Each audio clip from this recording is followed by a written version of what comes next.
কুল ইন্না সলাতি ওয়া নুসুকি ওয়া মাহইয়ায়া ওয়া মামাতি লিল্লাহি রাব্বিল বাংলাদেশে এই আলামিন। মুহূর্তে জুলাই গণ অভ্যুত্থানের নায়কদের মধ্যে একমাত্র সাদিক কায়েমী ক্লিন ইমেজের আনপ্যারালাল। এই পর্যন্ত সমন্বয়ক গং বলেন বা অন্যান্য ছাত্র প্রতিনিধি বলেন, প্রত্যেকেরই চারিত্রিক কলুষতা, তদবির, দুর্নীতি, ব্যর্থতা, বেফাঁস মন্তব্য, বিকৃত ইতিহাস রচনা করে নিজেদের ইমেজ নষ্ট করেছেন। নায়ক থেকে বনে গেছেন খলনায়ক। কিন্তু এখন অবধি সাদিক কায়েমের এগেনস্টে এমন কোনো অভিযোগ ওঠে নাই। ওনার জনপ্রিয়তা ছাত্র শিবির থেকে যারা শিবির নয় তাদের কাছেই বেশি। এই নিরঙ্কুশ জনপ্রিয়তাটাই পছন্দ হচ্ছে না খলনায়কদের। তাই বৈষম্য বিরোধী ছাত্র আন্দোলন, নাগরিক পার্টি আর বাকছাস মিলে তাকে খলনায়ক বানানোর চেষ্টা চালাচ্ছে, নিজেদের কাতারে নামিয়ে আনার চেষ্টা চালাচ্ছে, যাতে সাদিক কায়েমের ইমেজ কাজে লাগাতে না পারে ছাত্র শিবির। এজন্য তারা লেলিয়ে দিয়েছে তাদের পালিত বট বাহিনী। সাদিকুর রহমান খান, তুহিন খানদের মতো তথাকথিত এনসিপি অ্যাক্টিভিস্টরা উঠে পড়ে লেগেছে কিভাবে সাদিক কায়েমকে টেনে নিচে নামানো যায়।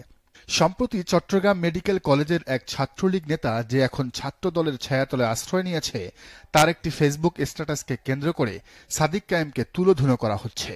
অথচ ওই ছাত্রলীগ নেতা যে অভিযোগ তুলেছেন, সেখানে সাদিক কায়েমের কোনো সংশ্লিষ্টতাই পায়নি মেডিকেল কর্তৃপক্ষ।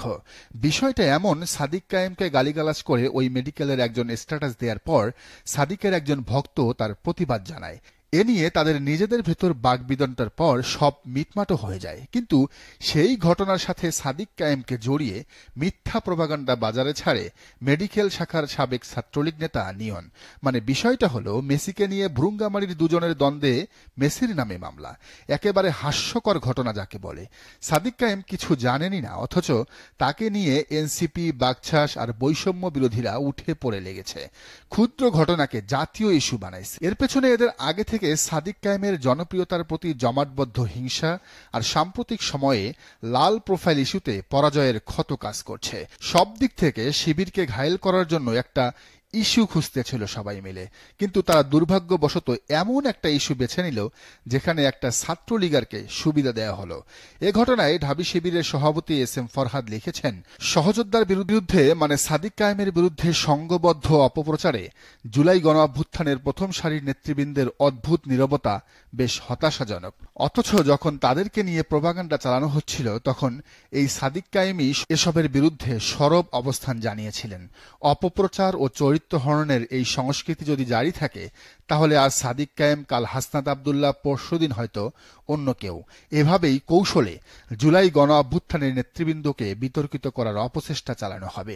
দুঃখজনক বিষয় কি জানেন, ফরহাদের এই পোস্টে ব্যঙ্গাত্মক হাসির ইমোজি দিয়েছেন তথ্য উপদেষ্টা মাহফুজ আলম। মানে চিন্তা করতে পারেন আপনি, সাদিক কায়েমের বিরুদ্ধে এসব প্রপাগান্ডার গভীরতা কতদূর।